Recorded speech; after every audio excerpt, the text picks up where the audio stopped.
All right, so now that we've looked at how women were affected by the war, let's look at racial and ethnic minorities and how they are affected by the war and the rhetoric of the war. And in this video, we're going to take a bit more general look before we look at specific groups in future videos.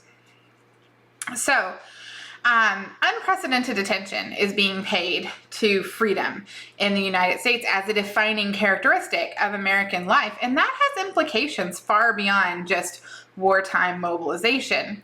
The struggle against Nazi tyranny and their theory of a master race really discredits the idea of ethnic and racial inequality, at least in theory.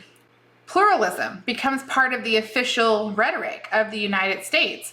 What sets the U.S. apart was not only the dedication to all of the ideals of the four freedoms, but also that Americans of all races, religions, and national origins could enjoy those freedoms.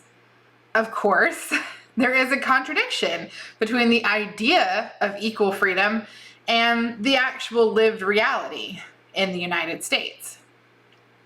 World War II creates a vast melting pot, especially for European immigrants and their children, with millions moving out of urban ethnic neighborhoods to join the army, to move to industrial plants, where they came into contact with all different kinds of Americans.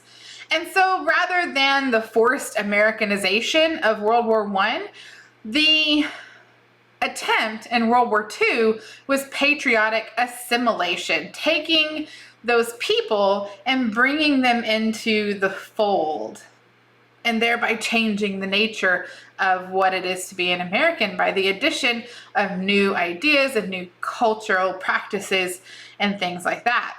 By the war's end, racism and nativism had been stripped of any intellectual respectability because of how the Nazis used these ideas. Ruth Benedict, in her publication Races and Racism in 1942, described racism as a travesty of scientific knowledge. However, intolerance hardly disappears from American life. Many business and government circles still excluded Jews. Along with the fact that early reports of the Holocaust were too terrible to be believed, anti-Semitism contributes to the unwillingness of the United States to allow more than a handful of European Jews, around 21,000, to find refuge in the United States on the eve of the Second World War.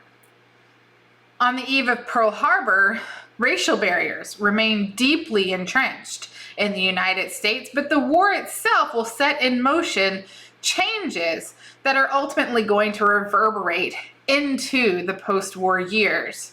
So now let's take an opportunity to look at certain groups and how they specifically are affected by these ideas and the war itself.